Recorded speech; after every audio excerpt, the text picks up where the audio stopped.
Hey guys, John Adamson, the Rehab and Documentation Guru. I thought I'd just share a piece of documentation with you today as a little case study.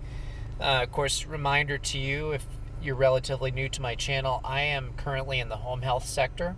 So I see patients in their own homes, and occasionally you get the patient who you realize after eval doesn't really need you. And I'm going to tie this into medical necessity. What I thought I would do is share with you a note I sent to the doctor on this particular patient. Just a little bit of information about this patient. He's in his 80s. He's had some cardiac history, but prior to a very recent hospitalization, he was out gardening and walking the mall, and very active guy, very active, despite all his medical history. So anyway, I evaluated him and I made the determination that he doesn't need therapy. One of the things I always do is I send a note to the doctor, whether they appreciate it or not, but I send it to the doctor generally after all my evals, just to give, to treat them like somebody that sent a patient to me wanting my opinion, whether they want it or not. I still send it to them. And also to give my profession as a physical therapist credence or credibility, I should say, as somebody has something to add to the discussion. And so this is the note I sent to him. I performed a PT evaluation on this patient in his home today. At present, he does not require ongoing in-home PT, although will be a good candidate for outpatient cardiac rehab when he is no longer homebound. The determination today was based upon the following objective data.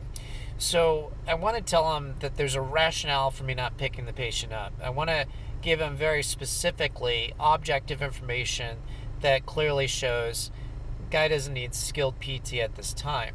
But I also want the doctor to know right off the bat that I think this isn't necessarily the end for this guy.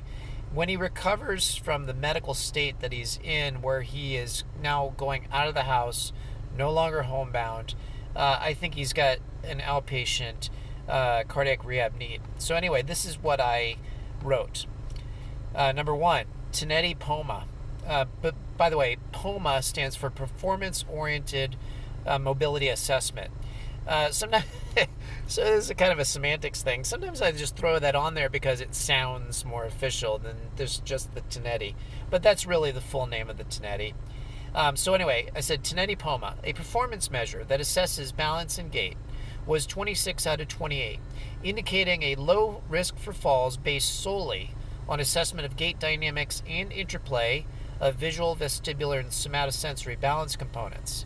He demonstrates a slight loss of somatosensory awareness, but given his history of PAD, he likely has associated sensory loss of the lower limbs and may benefit from additional testing in this area.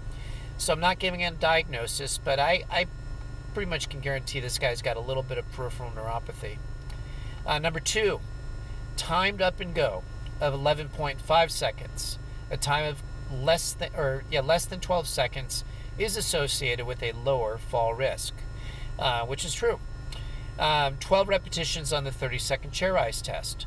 Normative for his age range is 10 to 15, so he falls within age expectation for lower extremity strength. So all of those things point to the main issues we look at in the home. Now there are other issues related to balance, obviously, and those are partly being addressed already by nursing, and OT is involved, so they're addressing it also, so they don't really need me to address it. Now this is next point I make shows that he probably is going to need some ongoing assessment in the future, and that it's a medical issue. His cardiopulmonary status demonstrates reduced general endurance, with drop from 96% O2 sats on 3 liters via nasal cannula to 90% after performance of a flight of stairs, but he recovers easily within 1 to 2 minutes. He was instructed to pace self to reduce DOE and strain on cardiopulmonary status. He was given a basic walking activity program and simple lower extremity strengthening exercise today. No further visits are recommended. Thank you for the referral. So anyway, in this statement, I hate repetition, all right? So normally I'm going to write a reason for referral on this guy, but this eliminates a lot of the reason for referral that I would need to write, because in this case communication, as we call it in EPIC, I've already included some of my analysis of what's going on with the patient, so it reduces what I have to write in my reason for referral. So anyway, I'm just sharing that with you. You may find exception with parts of it. You may want to see more information, but I think it's a good way to kind of summarize to the doctor. I've given you your eval that you ordered, and this is my thinking behind why I don't need to come back. Just a sample. Anyway, John Adamson, the Rehab and Documentation Guru. Hoping you're having a great day. Take care and God bless.